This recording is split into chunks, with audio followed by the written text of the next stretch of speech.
Hello guys, welcome to my vlog. हामी चाहिँ समला डाँडा भन्ने ठाउँ निस्किरहेछौँ। यहाँ हेर्न सक्नुहुन्छ बाटोको दृश्यहरू के कस्तो छ। हजुरहरूले हेर्दै गर्नुहोला हाम्रो भिडियोहरू। हजुरहरूलाई मन परेमा लाइक, कमेन्ट र सेयर गर्न नबिर्सिनु होला अनि सब्सक्राइब गरिदिनु होला।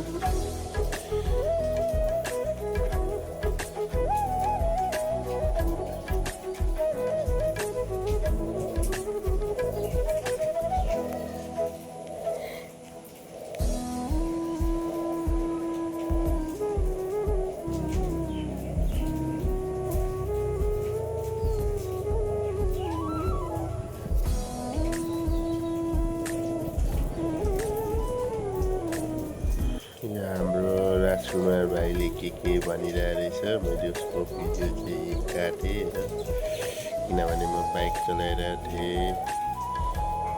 उहाँले के भनिराख्नु भएको थियो, उहाँको पैसा मैले काटेँ र आधी बाटो हामी पुगिसकेका छौँ। हेर्दै गर्नुहोला समला डाँडा जाने लोकेसन बाटो कस्तो छ भनेर।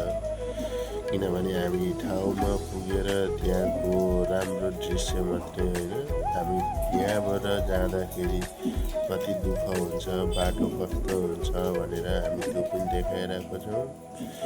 हेर्दै गर्नुहोला।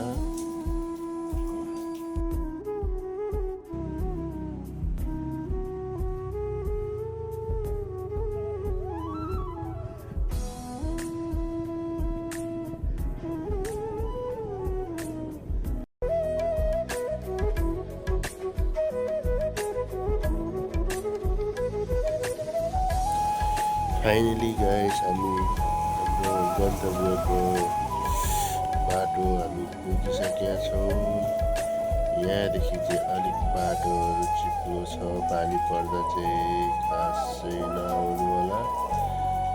फ्यामिली बच्चाहरू लिएर घाम लागेको दिन आउनु होला। यो बाटो अलिक चिप्लो छ, अगाडि पहिरो गएर बाटो पनि बन्द थियो। पानी परेको दिन चाहिँ नआउनु होला।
हामी लगभग आधी बाटो आइपुगेका थियौँ। यहाँ बाइक चिप्लेर धन्य हामी लौडदेखि बाँच्यौँ।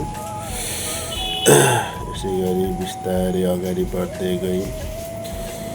धेरै ठाउँ पहिरो पनि गएको रहेछ, बाटो बनिरहेको थियो।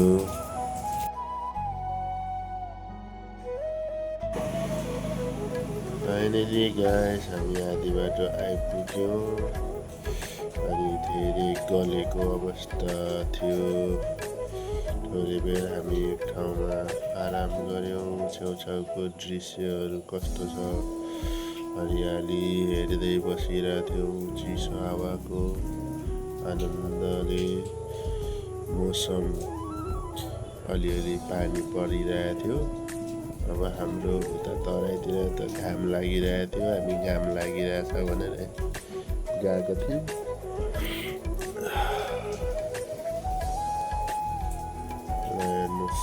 कस्तो राम्रो छ दृश्यहरू, पहाडै पहाड चारैतिर। त्यसपछि हामी फेरि लाग्यौँ बिस्तारै उकालो जाँदै जाँदै गइरहेछौँ।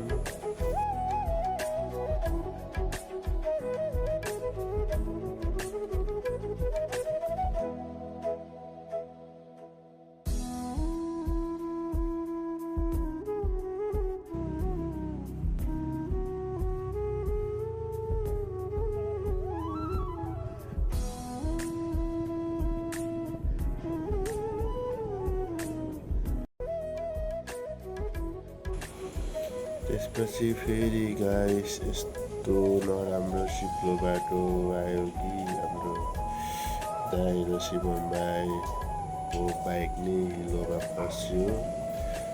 उहाँहरू ओर्लिनुपर्ने अवस्था रह्यो। दाइले खुट्टा राख्ने ठाउँ नभेटेर हिलोमै खुट्टा राख्नुभयो। जे होस् हिलोमा एकछिन हामी हाँसी मजाक गऱ्यौँ।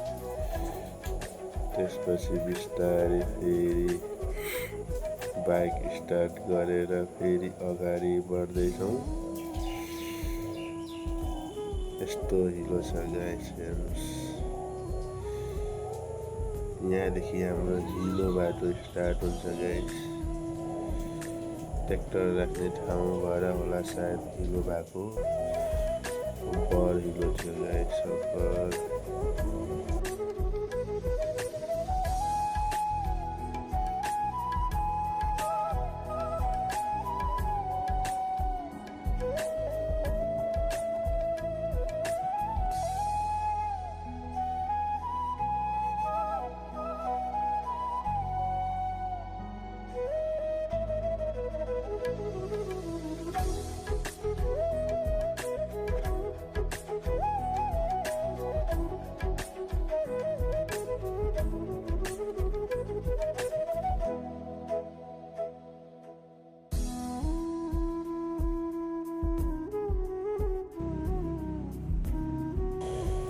फाइनली त्यसपछि हामी फेरि लाग्यौँ।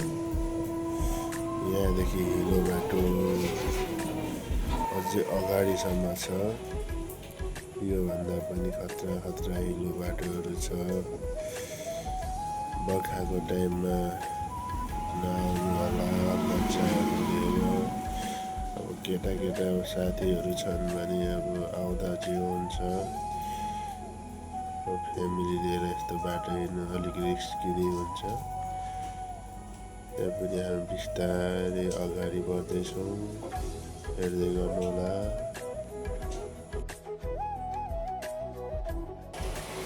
त्यसपछि हाम्रो दाइको बाइक फेरि यो ठाउँमा पनि फस्यो। यहाँ पनि हिलो अलिक बढी नै थियो।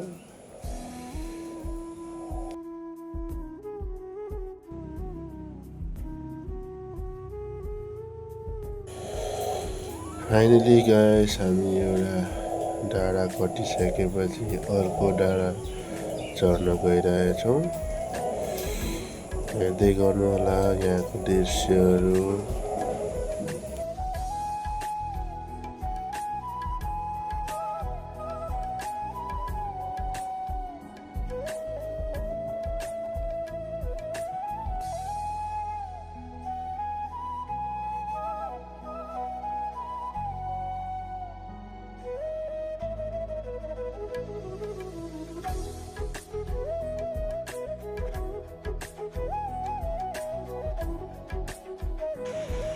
त्यसपछि फेरि यो ठाउँमा आइपुगेपछि हाम्रो दाइको बाइक चिप्ल्यो।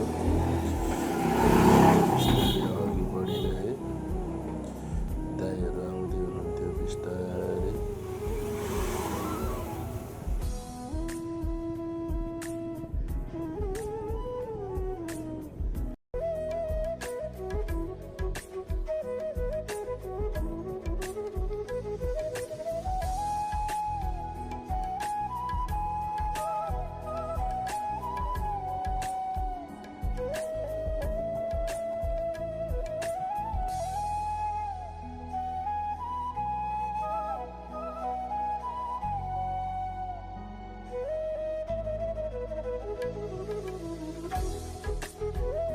सो फाइनली गाइस हामी चाहिँ अर्को हिलो पनि खटिसक्यौँ। तर यहाँ हाम्रो बाइक चिप्लेर उकालो चढ्नु मानिरहेको थिएन। त्यसपछि हाम्रो शिवम भाइले सक्दिनँ दाइ तपाईँ चलाउनु भनेर भन्नुभयो। त्यसपछि यहाँबाट दाइले बाइक राइडिङ गर्नुभयो। ओभर चिप्लो थियो गाइस बाटो।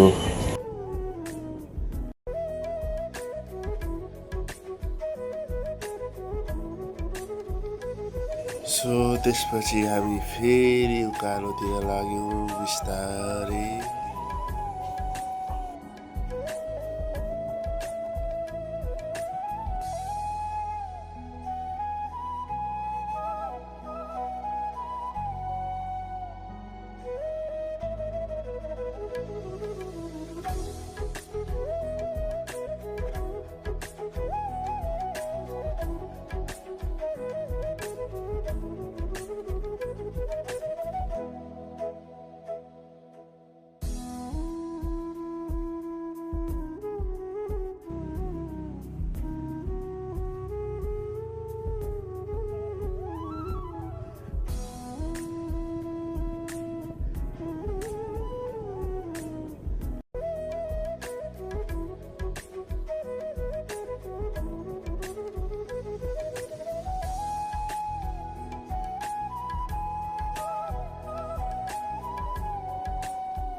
बर्खाको बेला चाहिँ समला घुम्नु लाग्छ। अब कट्नु पर्ने भनेको यही डाँडो, यो डाँडा गरेर अलिकति माथि गएपछि ट्याक्कै समला।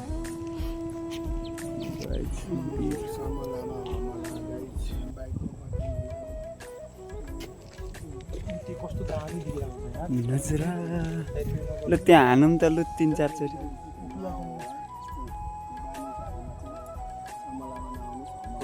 सो हामी यहाँ एकछिन रमाइलो गरिसकेपछि हामी बाटोतिर लाग्यौँ। त्यसपछि अगाडि पहिरो गएछ। अगाडि पुगेपछि पहिरो बन्द छ बाटो, यहाँबाट जानु मिल्दैन भनेर भने। त्यसपछि हामी बाइक फर्कायौँ हिँड्दै हिँड्दै। सो गाइस हामी चाहिँ एउटा डाँडा चढ्दै चढ्दै आइरहेको थियौँ। म त चढ्न पनि सकिरहेको थिइनँ। लास्टै उकालो ठाडो बाटो थियो, त्यही पनि स्यास्या र फ्याफ्या हुँदै चढ्दै गयौँ उकालो। त्यसपछि एउटा आमा उकालोदेखि सुई हिँड्दै आउँदै हुनुहुन्थ्यो। उकाली ओराली गर्दै आँखाभरि रहर भर्दै आधी बेरीसँग लड्दै खोले सागर तर्दै दुःख पीडा बिर्सदै माये परदेशबाट फर्किआए आफ्नै गाउँ फर्किआए नयाँ नयाँ सपना ल्याए ओराली ओराली गर्दै अम्बिसाको पातले काट्देला भन्ने डर हौ। सो त्यसपछि हामी फेरि उकालो लाग्दा तल भेटेका भाइहरू माथिल्लो ठाउँमा पुगेपछि त्यहाँ बसिरहेको रहेछन्। त्यसपछि त्यहाँ एकछिन बसेर हामी गफसफ गऱ्यौँ। अनि त्यहाँको दृश्यहरू हेऱ्यौँ। सबै हुस्से लागिरहेको थियो, तल केही देखिरहेको थिएन। सो त्यसपछि हामी समला डाँडाको छेउछाउ रहेको समला होटेल एन्ड लजमा केही खाजाहरू खानलाई पस्यौँ।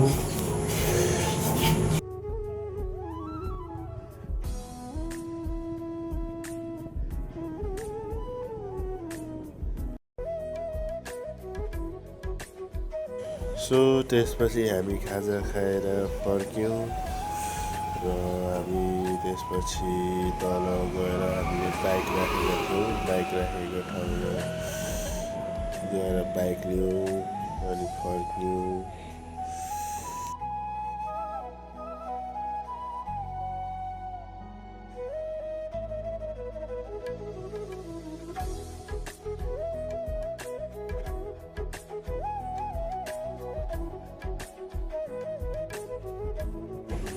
सो त्यसपछि हामी फर्क्यौँ, लेटाङ पुग्यौँ। लेटाङ पुगेपछि हामी बेलबारी हुँदै लालबिती हुँदै यो चाहिँ लेटाङको झुलुङ्गे पुल। म चाहिँ फर्स्टचोटि झुलुङ्गे पुलमा बाइक चलाएकोले गर्दा अलिक डर लागिरहेको थियो। त्यही पनि चलाएँ। अगाडि दाइहरू जाँदै हुन्थ्यो, सो मैले एकछिन रोकेर अनि उहाँहरू गइसकेपछि हामी निस्क्यौँ।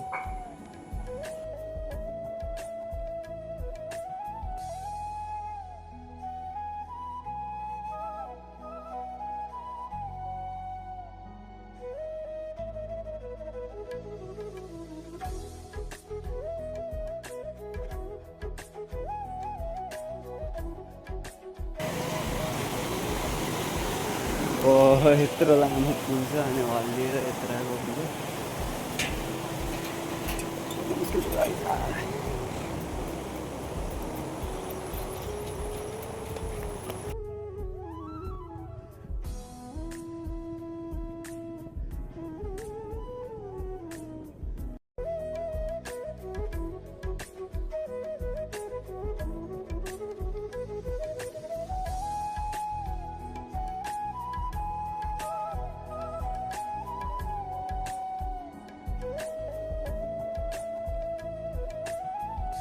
सो गाइस, अघिको पुलभन्दा यो पुल अलिक डह्रो भएर सायद त्यति हल्लिएन, अलिक राम्रो पनि थियो। र यति भन्दै म सानो मिठो भिडियो हजुर सामु ल्याइदिएको छु। लाइक कमेन्ट सेयर गरिदिनु होला, सपोर्ट गरिदिनु होला गाइस। By by.